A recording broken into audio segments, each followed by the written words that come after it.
me in my eyes and says, bro, I'm not gonna lie, I'm with two 16-year-olds. I'm like, bro, what? Norton, pause.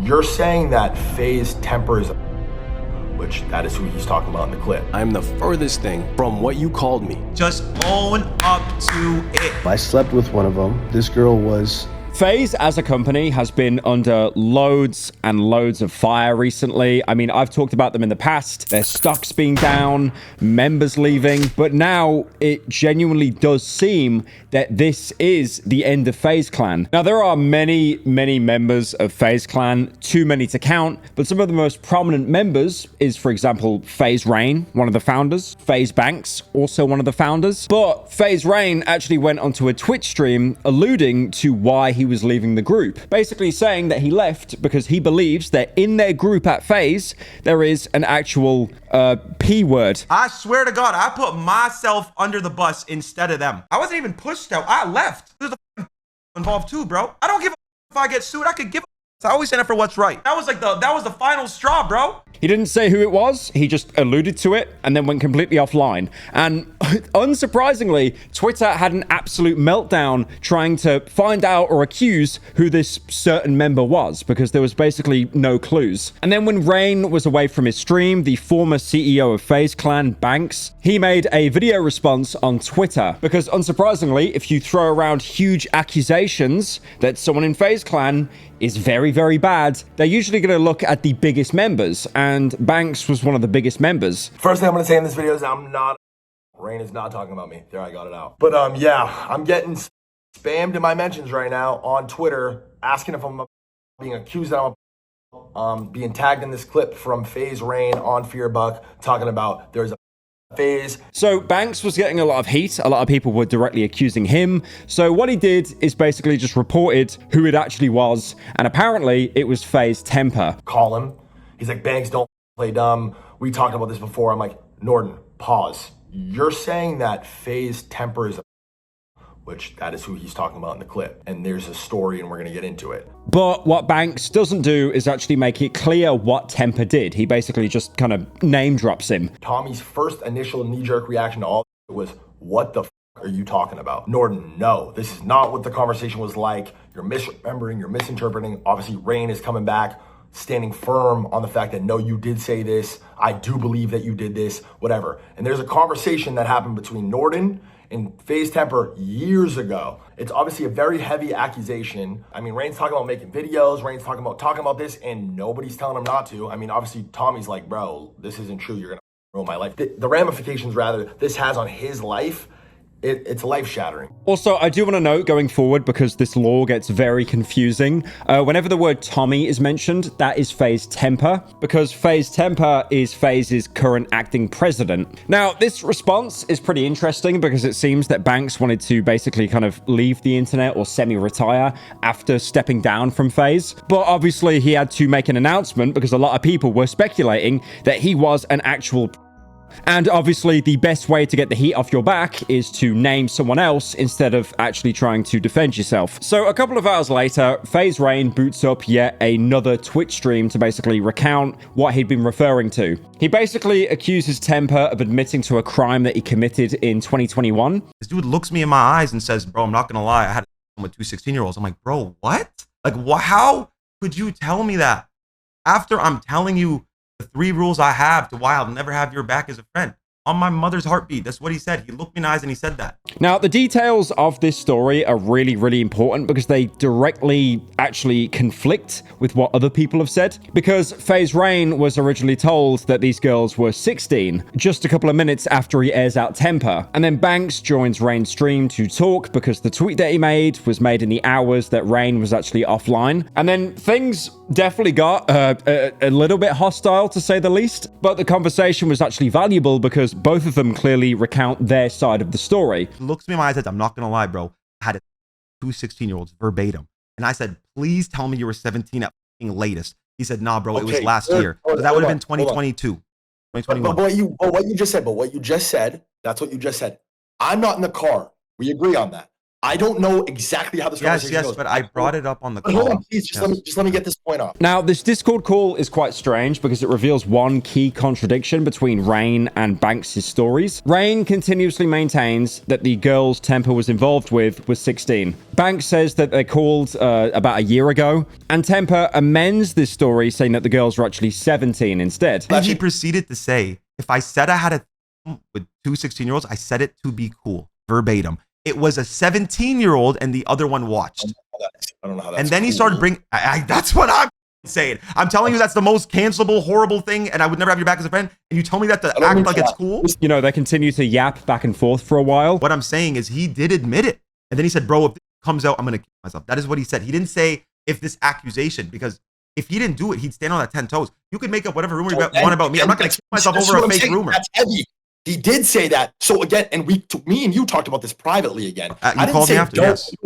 I didn't say don't do anything. I just, obviously this is heavy. You this said kid this, literally and I remember verbatim what you said too. You said, out of all the years I've known Tommy, he's never said anything like this. He's never said he's killing true. Himself. Yes. Facts or no? And then he goes on to say that Temperrr apparently had issues with like excess partying. They made him believe he was actually capable of a crime against a 16-year-old. 16-year-old girls in a 16-year-old, and then he came in and said, I met this girl at a nightclub somewhere in New York, and it turned out that after the fact that she was 17 and her friend was like there, but we didn't hook up, whatever. And he was like, there wasn't, you guys' stories weren't corroborated. That's true or untrue, by the way. He also consistently maintains that Temperrr told him 16, not 17. He found out later that she was 17. And again, he reiterated the fact that law of consent in New York is 17, and the fact that he met this girl at a nightclub. Which is, like, if that's true, that is. But you see how you're still like softly confirming it by saying he said age of consent is 17. So he's saying he did do it, but then he drops the age by a single year to tell me they're 16. But then to soften the blow, he says, "Oh no, she was 17, and an age of consent in New York is 17." The thing is about the situation, this girl could have been 16, 17. Apparently this happened in 2021, which makes FaZe Temperrr anywhere between 27 to 28 years old. Now, while Rain was actually live streaming, which went on for a very long time, Temperrr did actually end up making a response, and he deflected and basically said that Rain was trying to attack his livelihood. The fact that I'm even having to respond to this, that my name is in the same breath as the word, is so sick, twisted, and insane. Brother, I have known you since you were 14 years old. You know the type of person I am. I am not what you called me. All I care about is my family, bro. Like, my biggest concern is my family. Now my kid has to grow up and see this, then see that his father is in the same, that my name is in the same light as what you just called me. Now, one thing I find really bizarre about this response is, like, at one point he says, "Bro, I raided you the other day." And I've been there for you this whole time. You talked about how I raided you the other day, even though, you know, kind of implying that that would motivate someone to keep all of this under wraps. Now, while Rain was still live, he actually responded to his tweet on stream. He basically made it clear that he didn't have Temperrr's back and thought that this guilt tripping was like really stupid. First brought this up a year ago, and I believe that you brought it up just for money purposes, that you wanted money out of FaZe. Like you stated that a year ago in the conversation with me. Bro, you see how they try, bro. You stated it is in comedy how they try to mix things like that in to try to make it seem like, oh, well, his intentions weren't there. I did it, but his intentions were there when that's not true. What do I gain out of this, bro? That's what I'm saying. It's sick. Just own up to it. Trying to say I blackmailed, then I would have blackmailed, buddy. You said you were gonna kill yourself if this came out, bro. And then you're over here lying about it. It's insane, bro. And saying that Temperrr's emotional accusations against Rain as some sort of ploy for cash felt very desperate and baseless. At this point, it does seem like a pretty closed case. Temperrr was going to turn the other cheek and act like nothing happened. Banks and Rain both had their own stories, and they were largely in agreement that Temperrr definitely admitted to being intimate with at least one 17-year-old girl and being in the presence of another one of the same age. But then a few hours later, Temperrr made yet another response. This is why this drama has been so difficult to actually follow, because every 5 minutes, someone puts out a completely new response that seems to invalidate previous things that have been said. Now, before his response came out, people did the thing that they always do and digged into someone's history. Like, for example, finding these old tweets of him from like 2012. Now, I do want to say, to be fair, that tweet is very obviously a joke. a really unfunny joke, but it is still a joke. And again, it's from 2012. That is over 10 years old of a tweet. But at the same time, obviously, it doesn't invalidate anything that he's being accused with, especially with sleeping around with underage people. So after the initial response, Temperrr actually posted another tweet, basically recounting his own story of how this happened. Now, the first thing that Temperrr does admit in the video is he definitely slept with a 17-year-old. I go to this club that's 21 plus. We're all face, and I end up going back with these girls to my hotel room. I slept with one of them, and I found out after that this girl was 17. And then he makes it a point that it's the age of consent in New York. And that's the age of consent in New York. Basically, the point he was trying to make is he went into a club that was apparently 21 and over. This girl, I'm not sure how she got inside. She might have used like a fake ID or something like that because she was 17. And from his recollection, he wasn't aware of these girls' ages until the day after. So all of this happened while Rain was still live. And this is when the second response was tweeted. And he basically contrasted it with his own point of view. And again, even after Temperrr's response, he still maintains that what Temperrr said to him is this girl was 16. And he also notes that this detail of not knowing that they were under 18 didn't come up in his initial confrontation with Temperrr when he found out that this girl was 17. Then why wouldn't you tell me that, bro? You never told me you didn't know. You know, if that was the case, I would have your back to that, bro.